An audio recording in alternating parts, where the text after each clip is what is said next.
Hello বন্ধুরা, কেমন আছেন সবাই? আশা করছি আপনারা ভালো আছেন এবং আমরা ফিরে এসেছি আরও একটি দুর্দান্ত ধামাকাদার ব্লগ ভিডিওর সাথে।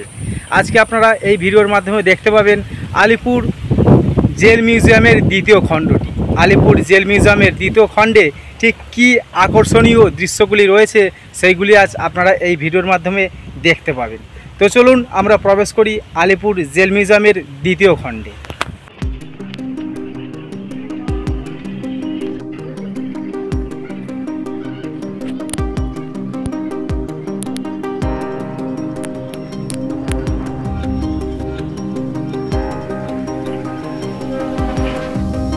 আমরা এবার প্রবেশ করব স্ট্রিট নম্বর 6।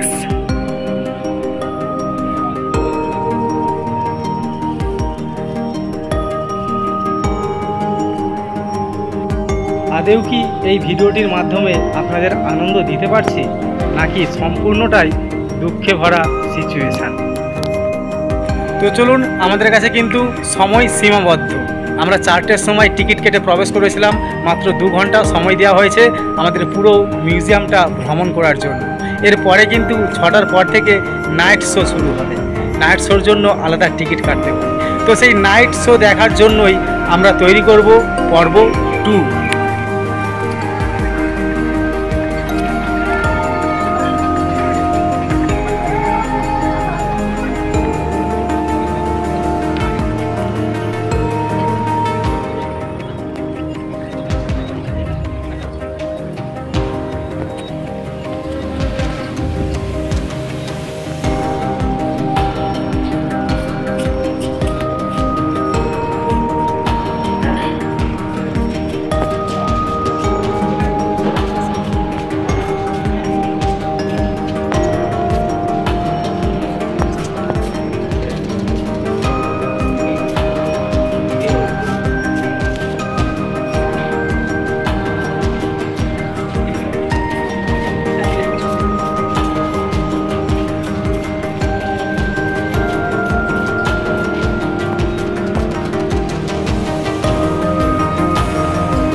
মিউজিয়াম ভ্রমণ করতে করতে যদি আপনাদের অত্যন্ত ক্লান্তি অনুভূতি হয়, তবে প্রবেশ করবেন লাইব্রেরির ভেতরে।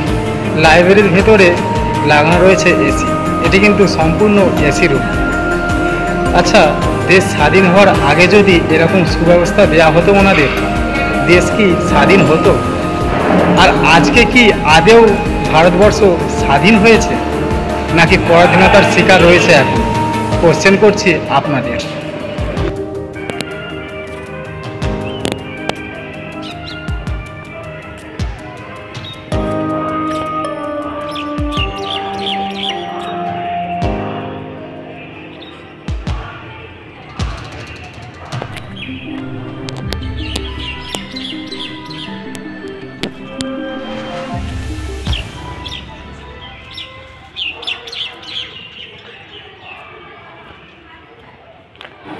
আমরা এখন চলে এসেছি মিউজিয়ামের একদম পশ্চিম দিকে।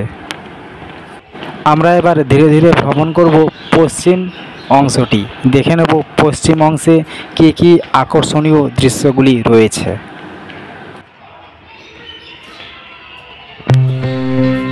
এই কক্ষগুলোকে বলা হয়েছে সাধারণ কক্ষ। কেন? এই কক্ষগুলোই যাদের বন্দি করা হয়েছিল, তারা কি যুদ্ধ লড়েনি, নাকি তারা বিপ্লবী ছিল না? এটাও কিন্তু আপনাদের ওপরই কোশ্চেন। কমেন্ট করে অবশ্যই জানাবেন।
সবার আগে এই কক্ষের মধ্যে যে পোস্টারটি রয়েছে সেই পোস্টারটি কি লেখা রয়েছে সেটি আমরা জেনে নেব।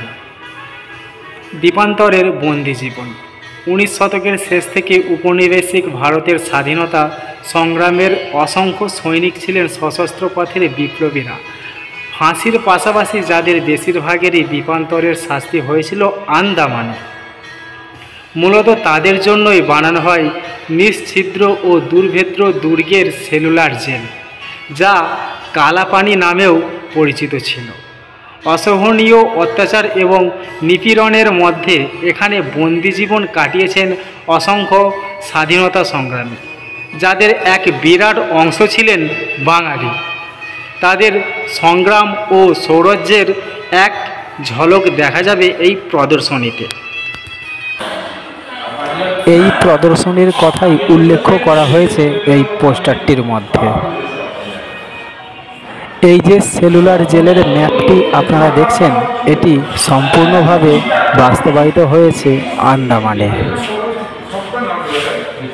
আর আন্দামানের জেলটিকেই ফলো করে এখানে প্রদর্শনীটা দেখানো হয়েছে।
আমরা চলে এসেছি আলিপুর জেল মিউজিয়ামের পশ্চিম অংশে। আর এই পশ্চিম অংশে দেখানো হয়েছে জেলের ভেতর ঠিক কেমন ধরনের কাজকর্ম করানো হতো জেলের বন্দীদের।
আমরা এবার এগিয়ে যাব লাইট এবং সাউন্ড শোর দিকে।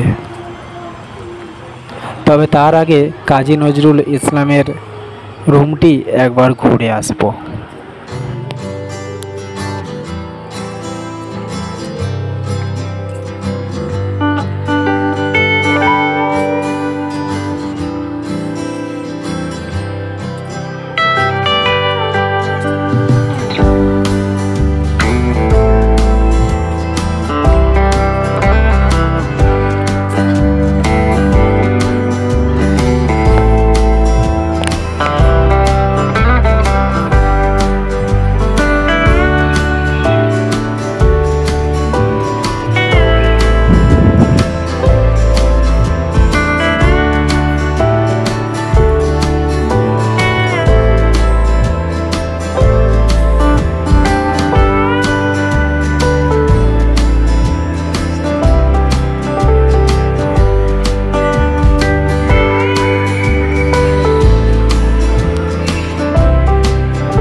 এবার প্রবেশ করেছি স্ট্রিট নম্বর 7 এবং দেখে নেব স্ট্রিট নম্বর 7-এ আরও কি রয়েছে এবং তার সঙ্গে আপনাদেরও দেখাবো, পাশাপাশি ভ্রমণ করা।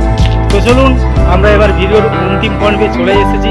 তবে ভিডিও থেকে এক্সিট হওয়ার আগে আরও কিছু দৃশ্য আপনাদের সামনে তুলে ধরব।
আমরা চলে এসেছি স্ট্রিট নম্বর 7-এর অন্দরমহলে। এখানে আর কিছুক্ষণের মধ্যেই শুরু হবে নাইট শো। তবে তার আগেই আমরা ভ্রমণ করব অন্দরমহলের ভেতরের অংশে।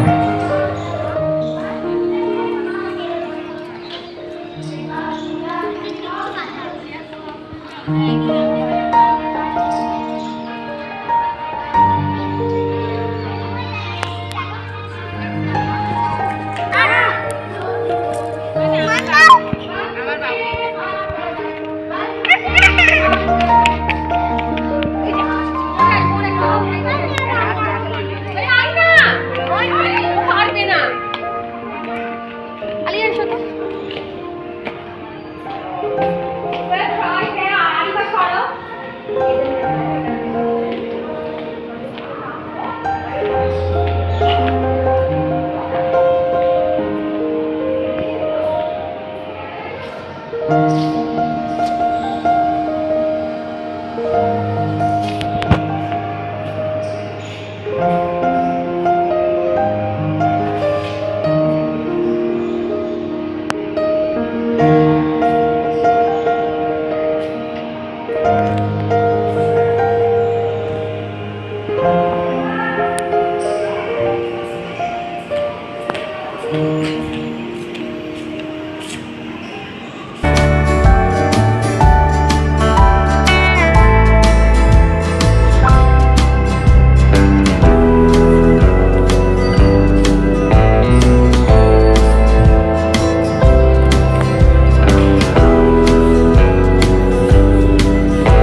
সরাসরি চলে এসেছি তাঁতকল ওয়েভিং রুমের নিকটবর্তী এলাকায়।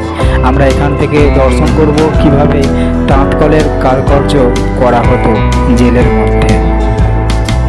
আমরা রুমটির ভেতরে দেখতে পাচ্ছি যে জেলের মধ্যে থাকা বিভিন্ন বন্দীদের দিয়ে তাঁত শিল্পের কাজ করানো হচ্ছে এবং সেখানে একজন ব্যক্তি রয়েছেন যিনি ওনাদের পরামর্শ দিচ্ছেন যে কোন কোন ডিজাইনের কাপড় তৈরি করতে হবে।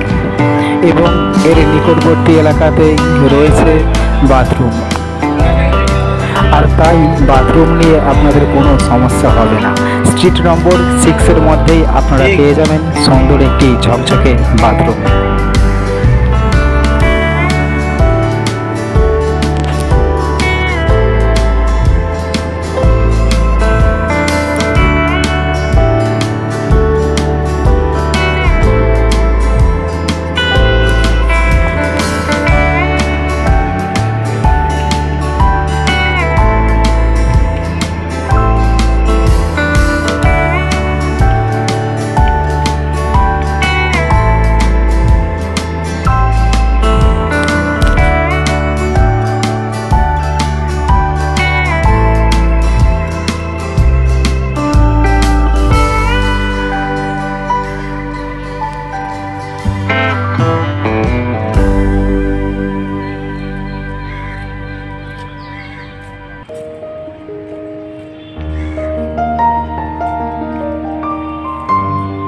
আমরা সবার শেষে চলে এসেছি একটি ঐতিহাসিক স্তম্ভের সামনে।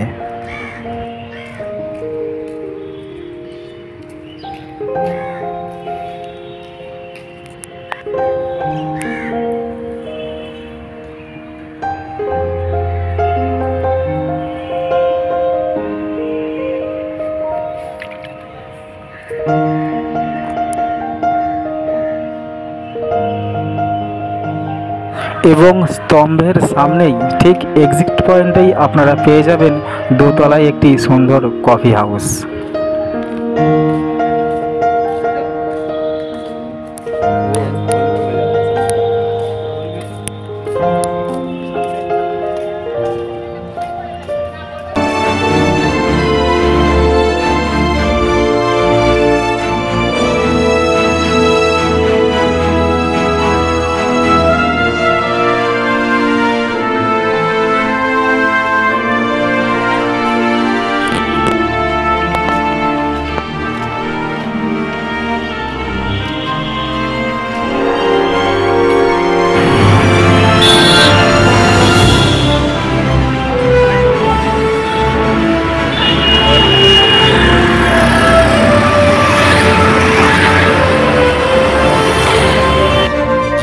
আমরা আজ ভ্রমণ করলাম আলিপুর জেল মিউজিয়াম। আশা করছি মিউজিয়ামটি আপনাদের অবশ্যই ভালো লাগবে এবং ভালো লাগলে অবশ্যই লাইক করবেন এবং সাবস্ক্রাইব করবেন, যার মাধ্যমে আপনাদের কাছে সবার প্রথমে আমার দৈনন্দিন নিত্য নতুন ধামাকাদার ব্লগ ভিডিওগুলো পৌঁছে যায়।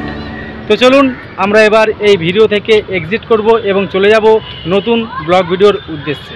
ততদিন আপনারা সুস্থ থাকবেন, ভালো থাকবেন।